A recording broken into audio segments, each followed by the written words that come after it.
the many ways to find fresh perspectives and appreciate the journey is when hiking in nature.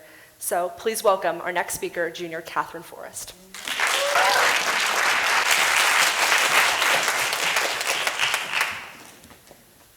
One day in mid-December, my dad and I decided to go on a hike. Things started out great. Then the trail really started going uphill, and it began to mist.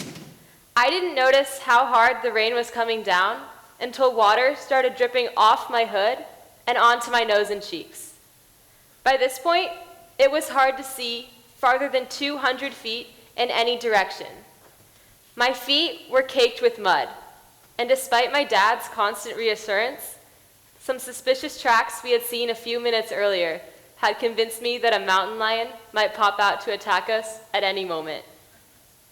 I was ready to give up and turn around, so I asked my dad to stop and consult our map.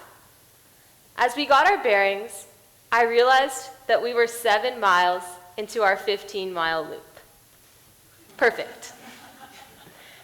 In this situation, turning around would have been just as bad, if not worse, than continuing on, despite the drudgery of the hike. And so I learned the first of many lessons that the trails would teach me, and that was grit. Grit is a combination of passion and perseverance, and a realization that failure is simply not an option, and it makes a hike so much better. My dad always used to tease my siblings and me about grit when we were younger. Whenever we would complain about our math homework being too hard, or tell him we'd rather drive the 3 blocks from our house to downtown instead of walk, he would laugh. "You guys need grit." My dad was onto something. Grit is the #1 indicator of success in both school and work, more than a person's talent, home life, or economic well-being. And one of the best ways to learn grit is through hiking. The last mile or so of that hike in December was along a wide dirt road that a lot of people walk their dogs on. As we turned out onto the road, our clothes were soaked and our hair was wet, and we were carrying our big hiking packs.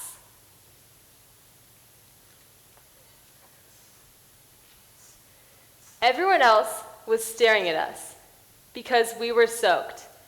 Down here at regular elevation, everything was the same as we had left it.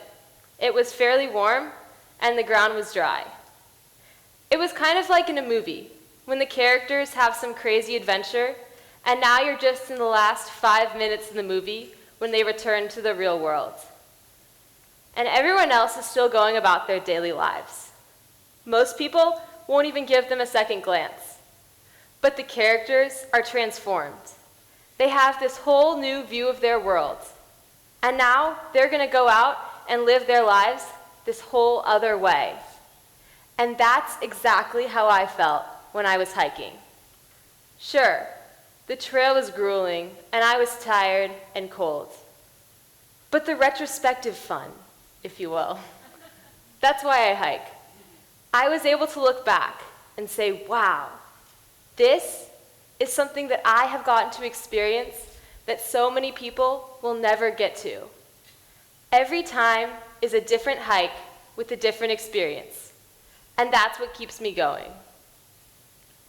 On junior retreat in January, my classmates and I had a chance to explore a series of local trails in the mountains near San Juan Bautista. The trails we followed would sometimes end abruptly, and we would have to venture through bushes and grass until they started up again. We bonded over the experience of almost getting lost together, barely avoiding poison oak and ticks, and the spontaneity of our exploration. We didn't need a map, and the idea of having no particular destination made the journey all the more enjoyable. The view that stretched out below us at the top was easily the best part of the hike. We were able to explore nature without the stress of school looming over our heads, and without technology. We were able to take the world in as we saw it unfold before us, and it was a freeing experience. Hiking has the same transformative effect on each of us. It's so accessible to us, and some of the most beautiful trails in the world exist right here on the California coast. These hours you spend without technology, without work to be done or modern comforts, these are some of the most formative hours I have ever experienced. You have time to reflect on your life and learn more about your loved ones' perspectives and about their lives. But a hike is also an opportunity to relax. Crazy, I know. All too often, we are used to jumping from one thing to the next without stopping to take a breath. Any moment we take to stop or relax, any moment we take for self-reflection, is a moment we've wasted. How many of you guys are guilty of checking your email when you're bored during class or in a meeting? I know I am. All too often, we are focused so much more on our destination than on what is happening right in front of us.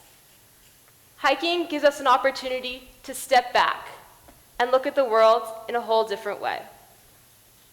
Fewer than 2 out of every 10 Americans went on a hike last year. So I encourage all of you to set aside a weekend in the next 2 months to explore a local trail. Invite a friend or family member, or enjoy nature solo. Turn your phone off. You probably won't have service anyways, and make sure to bring a map. Whether it is a half-mile loop or a 20-mile hike, the grit you develop, the relationships you form, and the escape from stress have the power to transform you. Thank you.